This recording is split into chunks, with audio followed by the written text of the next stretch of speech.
साहू जी महाराज नहीं होते तो आरक्षण का कंसेप्ट नहीं आता और बाबा साहब मुकनायक न शुरू करते।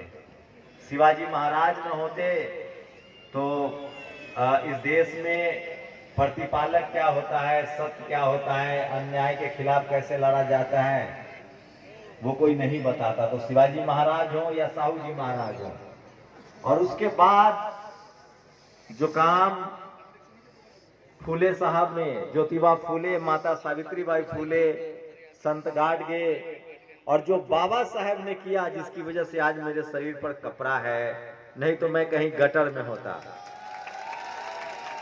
तो मैं कर्जदार हूं इस धरती का, पूरा देश कर्जदार है इस धरती का, और खासकर वो समाज जिसके साथ 2000 सालों तक मनुस्मृति लागू हुआ। आज बाबा साहब की बड़ी मूर्ति, प्रतिमा सुप्रीम कोर्ट में लगी है दिल्ली में। तो आप सब लोग जो इतनी देर तक यहाँ बैठे हैं मंच पर, वो तमाम लोग, मैं सबका नाम नहीं जानता हूँ, उन सबको बहुत बहुत जय भीम और संविधान दिवस की आप सब लोगों को बधाई। यकीन मानिए, हमें हमारे माँ बाप ने पैदा किया, हमारे बाप दादाओं को भी उनके बाप दादाओं ने पैदा किया, लेकिन हमें सम्मान, हमें इंसान का दर्जा, और हमारे लिए किसी ने लड़ाई लड़ी तो वो फूले, पेरियार, अंबेडकर, साहू जी महाराज और शिवाजी महाराज थे। और बाबा साहब ने अपने बच्चों की कुर्बानी दे दी। अगर वो न होते तो आज हम न होते। कभी कभी मैं सोचता हूं, बहुत लोग कहते हैं कि मैं बहुत महान हूं और बहुत मजबूती से बोलता हूं, ऐसा कुछ नहीं है। मैं भी हार मांस का बना हूं, डर सबको लगता है, गला सबका सूखता है, लेकिन जब आप फूले, पेरियार, अंबेडकर की लाइनें पढ़ते हैं, उनके जीवन को देखते हैं, तो लगता है कि ये भी तो हमारे जैसे लोग थे, ये भी तो चाहते तो अपना परिवार चलाते, बच्चे पालते। इन्होंने क्यों इस इंसानियत के लिए, मानवता के लिए अपने परिवारों की कुर्बानी दे दी। मैं इसीलिए कह रहा हूं कि दुनिया में अपना परिवार चलाना आसान काम नहीं है, बहुत मेहनत का काम है। अपने बच्चे पालना बहुत मेहनत का काम है, लेकिन इसके बाद अपना परिवार, अपना बच्चा पालते हुए जब आप किसी और के लिए कुछ काम करते हैं तो आप जीवन में महान बनते हैं। और वही रास्ता हमें बाबा साहब फूले, पेरियार, अंबेडकर ने दिखाया है, संत गाडगे महाराज ने दिखाया है। और महाराष्ट्र में तो एक से एक लोग हैं, ऐसे ऐसे यहाँ महान महाराष्ट्र की धरती पर लोग जन्म लिए हैं, जिनके मैं रात भर उनके बारे में चर्चा करूं तो समय कम पड़ जाएगा। लेकिन आजादी के पहले जो हुआ सो हुआ, राजाओं का दौर था, जो भी गलत सही हुआ सब होता रहा। मैं फिर कह रहा हूं, मैं भी उस मगध से आता हूं, उस पटना की धरती से आता हूं, जहां सम्राट अशोक का राज होता था, तो भारत अखंड भारत था। और उस सम्राट अशोक की धरती से आया हूं, उस वैशाली का हूं, जहां सिकंदर ने जब भारत पर हमला करने की कोशिश की, उसकी तीसरी पीढ़ी के बाद सम्राट अशोक ने उसी सिकंदर के देश में दवाइयां भिजवाई थी। तो हम लोग भी उस धरती के हैं। भारत एक महान धरती है और भारत पर ऐसे हजारों विभूतियों ने जन्म लिया है। लेकिन सवाल है कि वो कौन लोग थे जिन्होंने जातियां बनाई? क्यों बाबा साहब को मनुस्मृति जलाना पड़ा? क्यों बाबा साहब को पानी पीने के लिए आंदोलन चलाना पड़ा? तो ये सब आजादी के पहले की बात है, मैं उसमें नहीं जाना चाहता हूं। गरे मुर्दे उखाड़ेंगे तो बहुत बदबू आएगी, सरांध भी आएगी। मैं आजादी के बाद की बात करूंगा।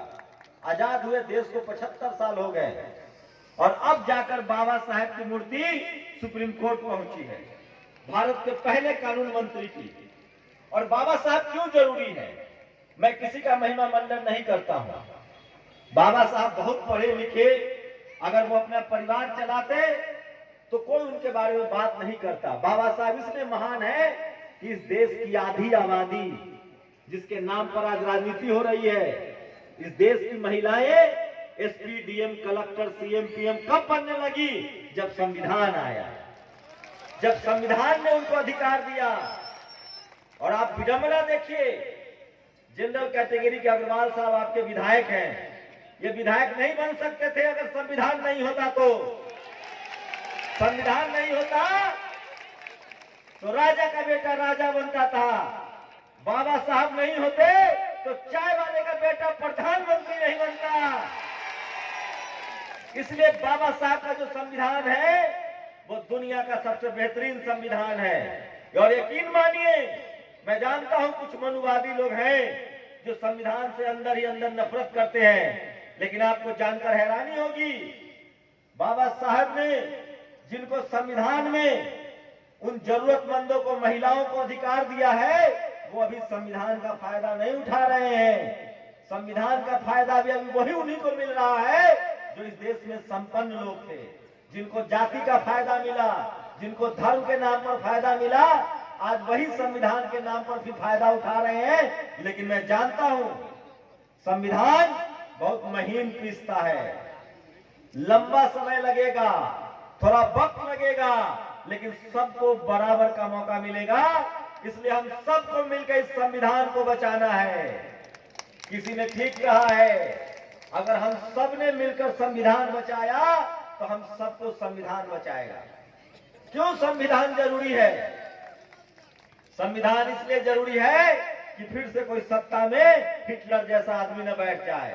संविधान इसलिए जरूरी है कि इस देश में नदी, नाला, पहाड़, झरना, पशु, पक्षी, महिला, पुरुष सबको बराबर का अधिकार है और कोई किसी के साथ जुल्म और ज्यादती नहीं कर सकता है, चाहे वो कितना भी ताकतवर आदमी हो, कितना भी अमीर हो, कितना भी रसूखदार हो, सबके ऊपर एक कानून है और इसलिए संविधान सर्वश्रेष्ठ है।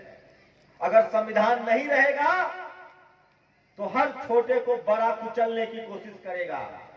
और सबसे बड़ी बात, अगर आप राष्ट्रवाद की बात करते हैं, मजबूत देश की बात करते हैं, तो आप सोचिए, सम्राट अशोक का अखंड भारत, घनानंद का भारत, शिवाजी महाराज का भारत, साहू जी महाराज का भारत, मजबूत भारत कैसे बनेगा? कैसे बना? ये देश 2000 सालों से जाति और धर्म में बटा हुआ था, लोग टुकड़ों में बटे हुए थे। जब बाबा साहब का संविधान आया तो उत्तर से दक्षिण और पूरब से पश्चिम आज हम सब बोलते हैं कि हम सिर्फ भारतीय हैं संविधान की वजह से। बाबा साहब ने क्या कहा है?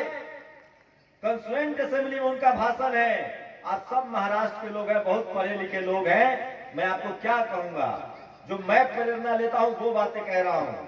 बाबा साहब ने कहा कि जब मेरा हित और देश का हित आएगा तो मैं अपना हित छोड़ दूंगा, देश का हित चुनूंगा। उनसे बड़ा राष्ट्रवादी कौन है?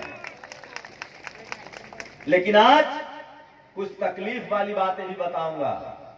मुझे तकलीफ होती है, कोई देश तब तक मजबूत देश नहीं बन सकता है जब तक उस देश का हर नागरिक मजबूत नहीं होगा। जब कोई देश तब तक मजबूत नहीं बन सकता है जब तक ज्ञान, विज्ञान, कॉलेज, पढ़ाई लिखाई और दवाई नहीं होगा। आज चीन को देखिए, अमेरिका को देखिए, यूरोप देखिए, ये जितने भारत में आजकल नए राष्ट्रवादी पैदा हुए हैं, सबका बच्चा विदेश पढ़ रहा है। जब सम्राट अशोक का भारत था, जब चंद्रगुप्त मौर्य का भारत था, तो हमारे पास तक्षशिला, नालंदा और विक्रमशिला जैसी यूनिवर्सिटियां थी और दुनिया के लोग पढ़ने आते थे।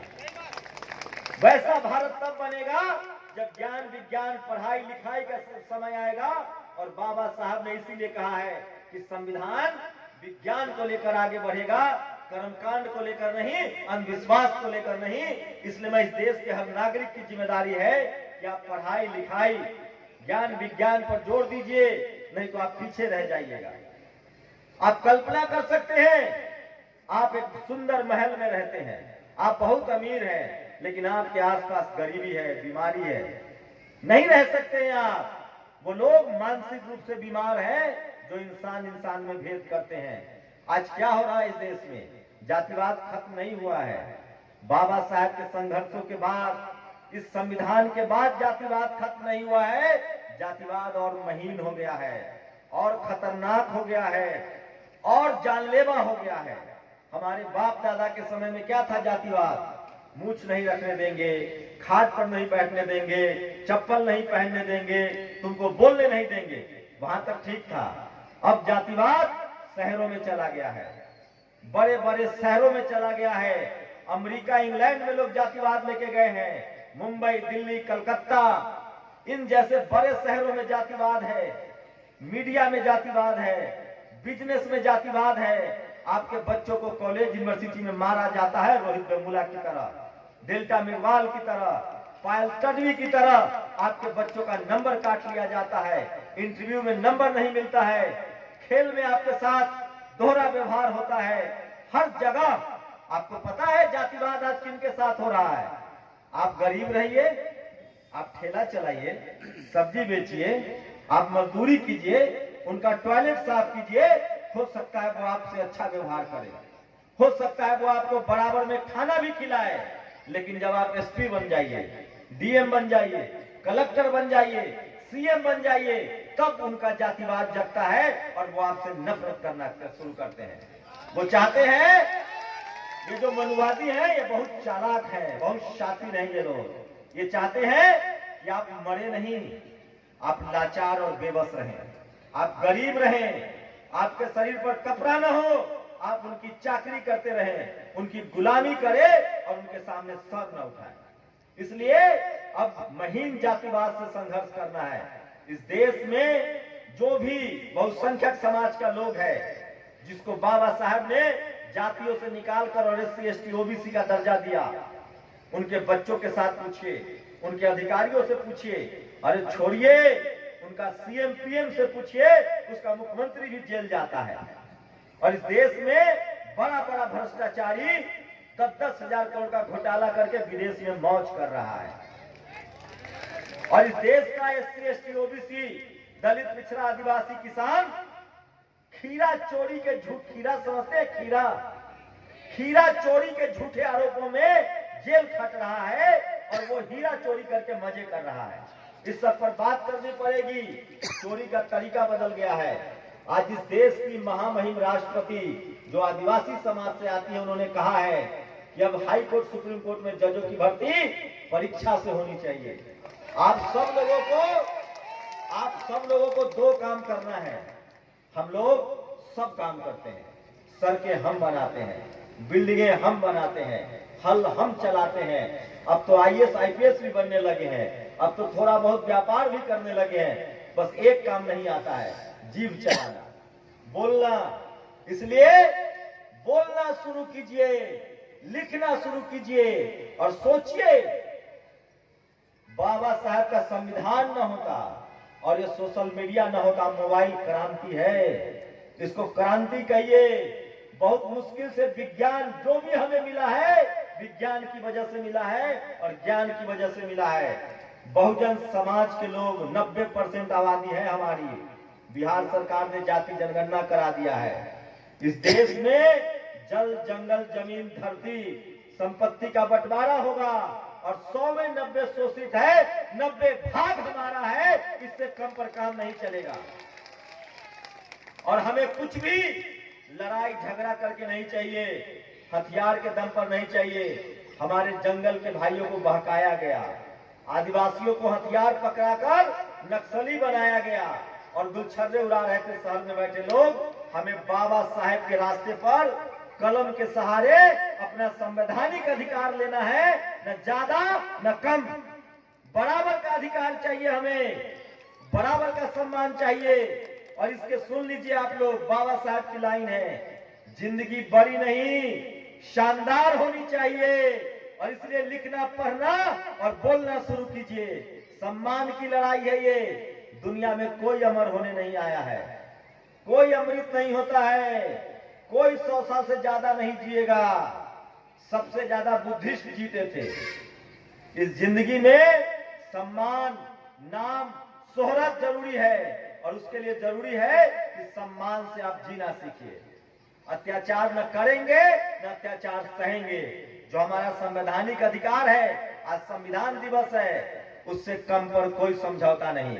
और उसका एक तरीका बाबा साहब ने बताया है।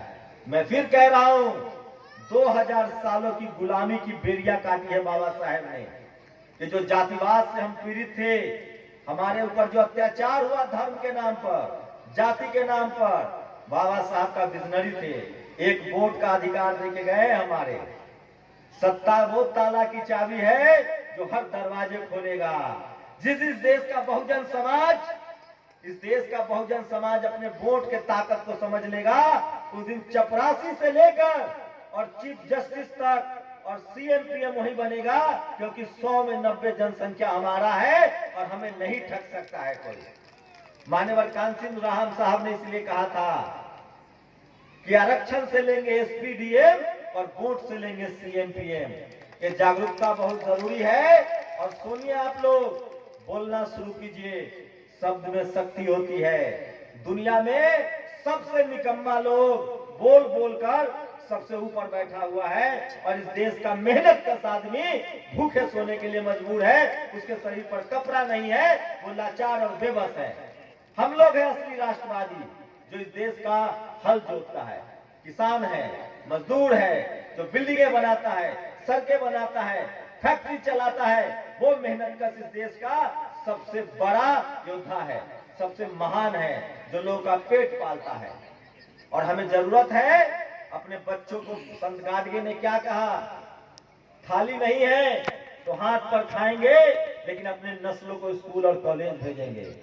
गरीबी उठाइए, कम कपड़े पहनिए, मजदूरी कीजिए, लेकिन हम अपने बच्चों को मजदूर नहीं बनाएंगे। मेरे माँ बाप बकरियां पालते हैं, आज भी, अब शौक से पालते हैं। मैं मजदूर घर में पैदा हुआ, पढ़ा लिखा, और तब जाकर आपके सामने बोल रहा हूं। ये बहुत बड़ी साजिश है। आपको मंदिर दे सकता है कोई, आपको रैली में लेकर खर्चा दे सकता है, लेकिन आपके बच्चों को फीस नहीं देगा। जो सरकार आपको पढ़ाई, स्कूल, अस्पताल, दवाई और सेना को सैलरी न दे, वो सरकार मत चुनिए। जिनको धर्म से फायदा है वो अपना मंदिर बनाए, मस्जिद बनाए, इबादत करे। हमें संविधान से फायदा है, पढ़ाई लिखाई से फायदा है, हम स्कूल कॉलेज की तरफ जाएंगे। यही बाबा साहब ने हमें सिखाया है, और यकीन मानिए यही मुक्ति का मार्ग है। धर्म के नाम पर आपको ठगा जा रहा है, आपको धोखा दिया जा रहा है। आपकी आस्था कुछ भी हो सकती है, लेकिन आप सिख हो सकते हैं, हिंदू हो सकते हैं, बुद्धिस्ट हो सकते हैं, ईसाई हो सकते हैं, मुसलमान हो सकते हैं, लेकिन आपका संवैधानिक अधिकार SC ST OBC के रूप में दर्ज है। मैं हिंदू हूँ, मैं SC ST OBC हो सकता हूँ। मैं सिख हूँ, OBC SC हो सकता हूँ। मैं क्रिश्चियन हूँ तो शेड्यूल ट्राइब हो सकता हूँ। मैं मुसलमान हूँ तो OBC और शेड्यूल ट्राइब हो सकता हूँ। इस संविधान में धर्म के नाम पर कोई अधिकार नहीं है। सारा अधिकार SC ST OBC के नाम पर है। और अब तो गरीब सवर्णों को भी 10% का कोटा है। इसलिए संविधान बचाना है, संविधान को और मजबूत करना है, तभी ये संविधान हमारे बच्चों को उसका अधिकार देगा। तो बोलिए जय संविधान, जय संविधान। इसलिए मैं कह रहा हूं, बहुत लंबी लंबी बात सुनने की जरूरत नहीं है। बाबा साहब को पढ़िए, बाबा साहब के बताए रास्ते पर चलिए। और मैं फिर कह रहा हूं, बाबा साहब नहीं आएंगे हमारे लिए लड़ने। हर घर से एक बाबा साहब को बनना पड़ेगा, निकलना पड़ेगा, और रास्ता वही है, पढ़ाई लिखाई। हर घर से एक बाबा साहब चाहिए, हर घर से एक फूले चाहिए, घर घर से एक साहू महाराज चाहिए, जो पढ़ाई लिखाई की बात करे, कलम की बात करे और बोलना सीखे। बाबा साहब ने क्या किया? कोई हथियार उठाया? कलम उठाई, ऐसा लिख के गए हैं कि मनुवादियों की छाती पर नमक लगता है। आज भी उनकी मूर्तियां तोड़ी जाती है। अरे कितना मूर्तियां तोड़ोगे? वो ऐसे महान शख्सियत है जिनको दुनिया याद कर रही है, और जैसे दुनिया पढ़ती लिखती जाएगी, बाबा साहब का नाम और बड़ा होता जाएगा। क्यों? क्योंकि उनके मन में कोई लोभ लालच नहीं था।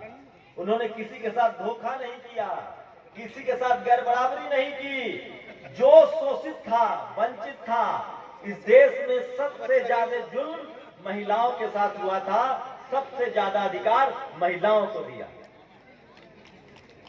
इसलिए मैं कह रहा हूं कि बाबा साहब के बताए रास्ते पर जो चलेगा, बाबा साहब का रास्ता जो है ना, अमीर बनने की गारंटी है। एकदम लिखवा लीजिए मुझसे, आप बाबा साहब के रास्ते पर 5 साल चलिए। अगर आप अमीर न बन गए तो मेरा नाम बदल देना। क्या बात है। बाबा साहब के रास्ते पर चलोगे, क्या कहा फूले साहब ने, विद्या बिन गति गई, गति बिन मति गई, मति बिन व्यापार गया, और व्यापार बिना तुम शूद्र कहलाए। पढ़ाई से शुरू हुई थी ना, तो जब हम पढ़ना लिखना शुरू करेंगे तो हमारा दिमाग काम करेगा, और दिमाग काम करेगा तो नौकरी भी करेंगे, व्यापार भी करेंगे और बिजनेस भी करेंगे। और जब ये संविधान रहेगा जब तक, और संविधान तब तक रहेगा जब तक हम बाबा साहब के विचारों को घर घर तक पहुंचाएंगे। और ये संविधान बहुत जरूरी है, ये संविधान न होता तो कोई भी अभी आके मुझे मार देता।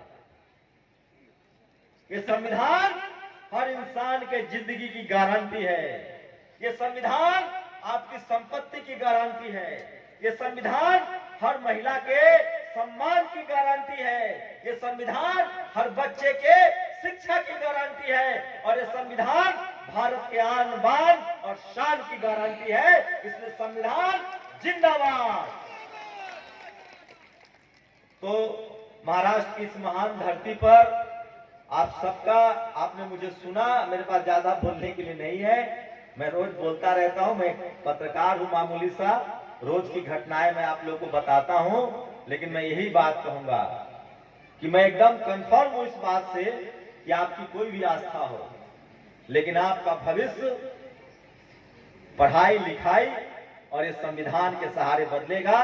5 साल आजमा के देखिए बाबा साहब का रास्ता, आपकी गरीबी दूर हो जाएगी, लाचारी दूर हो जाएगी, और आप सम्मान से जीना शुरू कर दीजिएगा, और किसी के भी आंख में आंख डालकर बात कीजिएगा। ये है बाबा साहब का संविधान और उनके कलम की ताकत।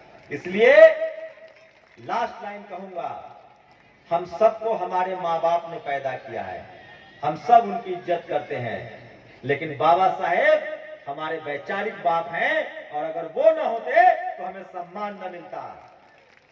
तो जय भीम, जय भारत, जय संविधान। शुक्रिया।